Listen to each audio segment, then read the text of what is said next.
Understanding, cast a shadow, a simple guide to English idioms.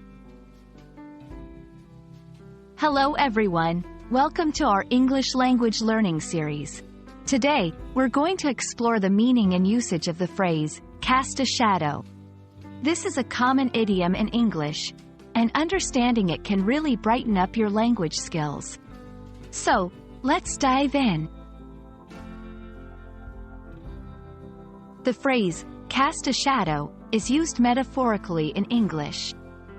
To cast means to throw or project something, and a shadow is a dark area produced by a body coming between rays of light and a surface.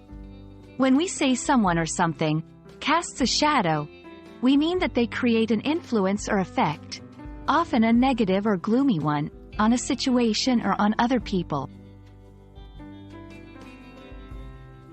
Let's look at some examples to understand this better. 1. The scandal cast a long shadow over his career. This means the scandal had a lasting, negative effect on his career.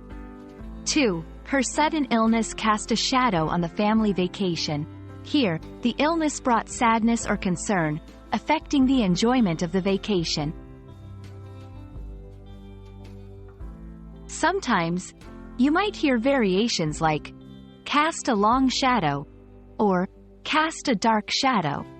These variations emphasize the strength or duration of the influence or effect.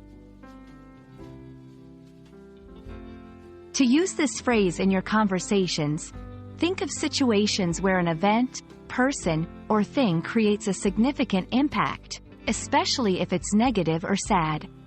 For example, you can say, the team's loss last season has cast a shadow over this year's expectations. And that's a wrap on cast a shadow.